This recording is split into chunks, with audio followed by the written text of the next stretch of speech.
I'm Kevin McKernan. I'm the Chief Scientific Officer of Medicinal Genomics. And this year at CannMed, we have some exciting stuff to talk about. We have been funded by a cryptocurrency named DASH, who is also sponsoring the conference, but they also were very interested in entering the cannabis market as a solution to many of the banking problems in the field, whether that be raising money for new companies or whether it be solving point-of-sale banking. And they recognize that the seed-to-sale tracking system is also a little bit disjointed and can probably benefit from a blockchain. So we proposed to them to sequence a cannabis genome to the best extent that's ever been done before. And they liked that idea because it forms a nice foundation for seed-to-sale tracking and also a good scientific sort of donation to the field to get their name well established. And we've now done that. They funded us 2 months ago, and we've been through and we've done about 90-fold coverage of a cannabis genome known as Jamaican lion. We picked this strain for a very important reason. It dates back to 2007, and it won a Cannabis Cup in 2011, and it is a type 2 cannabis plant, which makes both CBD and THC.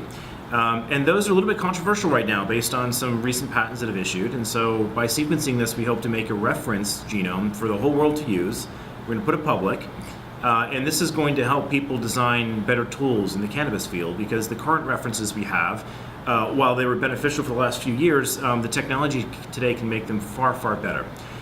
So we'll be presenting on some of that work and all the sequencing we've done with single molecule sequencing and piecing together this genome into, right now the assemblies we have are better than the Human Genome Project was when we assembled it for the White House back in 2001. When we had a party at the White House over the Human Genome Project completion, the size of the contigs of the human genome were about 500,000 letters long.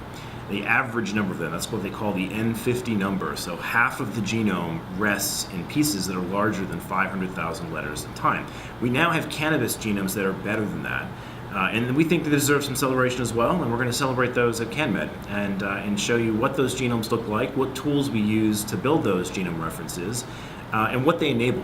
Because once you have better references like this, we think it actually it opens up the door for all types of epigenetic studies.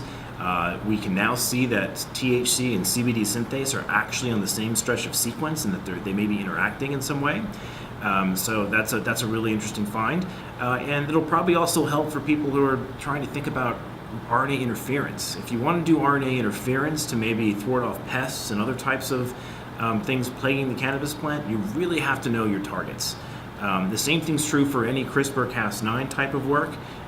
We suspect the RNA interference stuff will come first because it's less of a GMO event. It's more of a way of applying foliar sprays to modify the expression of the plant or the pathogens. But to do those things, you really have to have good cannabis references. And we like having them public as much as they can be, so that we can keep this an open form of science for the rest of the community. So we're going to be showcasing a lot of that at CannMed, and we encourage everyone to come. Thank you.